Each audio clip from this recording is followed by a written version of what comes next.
So yun mga ka-farmers, good morning sa inyong lahat. Ayan. Kung mapapansin nyo dito sa areang to is maraming mga nakatanim na palay na konting panahon na lang, ilang days na lang, pwede na silang harvestin. Ayan. Ito guys is iba-iba yung may-ari nito. Kaya ko binidyohan ngayon dahil nga sa napakamura ng presyo ng palay.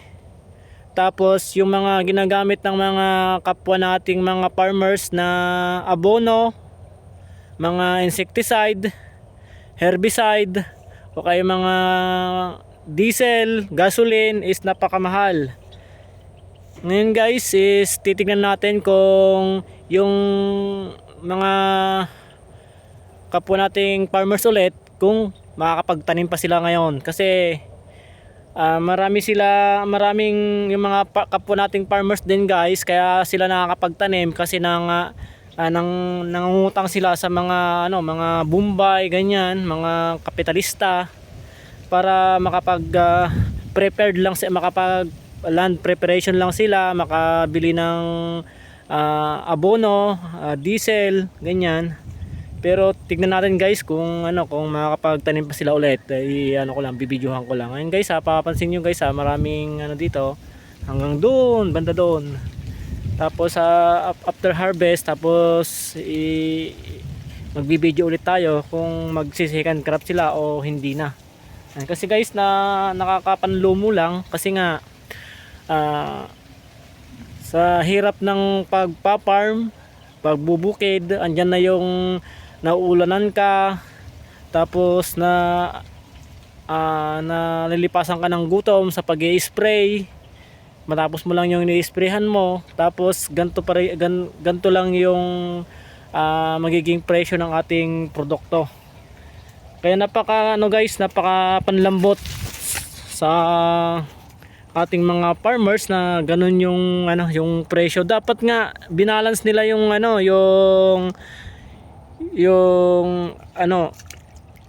bilihin. Yung okay lang sana na ibaba nila yung presyo ng palay, kung ibaba rin naman dapat nila yung presyo ng insecticide, herbicide, abono, diesel. Dapat ganun, dapat balance para hindi naman nahihirapan yung kapwa nating farmers. Ang gaganda guys yung mga butil ng mga tanim ng mga kapwa nating farmers. Kung mapapansin nyo guys, hitik na hitik yung at saka ang lulusog ng bunga. Yan, pero etong ganto malulugi, siguro may konting kikitain lang, siguro mga 2,000, 1,000, 1,500, mga 700 ganun. Ayan guys, gaganda ng isipin nyo guys, yung mga farmers yung nagpapakain sa buong Pilipinas dahil sa mga farmers nating masisipag. Tapos ganito lang yung magiging presyo, parang durog na durog talaga ang mga puso ng ating mga kapwa farmers. Sana nga kung tutuusin, dapat itong mga farmers yung inaalagaan nila, kasi paano kung hindi na sila maisipan nila na hindi na sila magtanim, o kaya magtataniman sila para sa pamilya lang nila yung itatanim nila. Ano mangyayari sa Pilipinas? Syempre magugutom yung mga kapwa nating diyan, Pilipino. Ayan ang mangyayari. Ayan,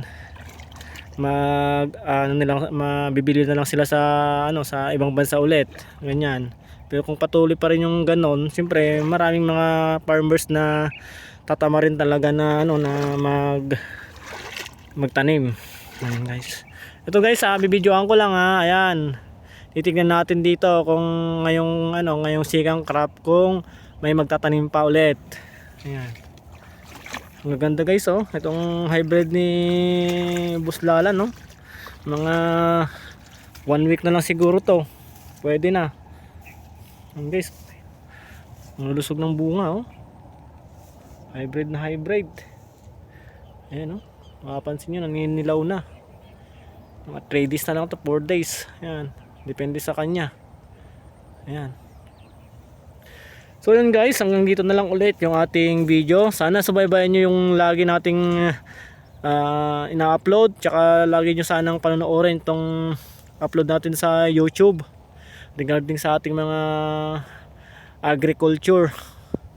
Ayan, ating kapwa magbubukid. Hanggang dito lang guys, maraming salamat ulit. Sana maging nasa mabuti kayong kalagayan kasi may low pressure area ngayon is umaambon.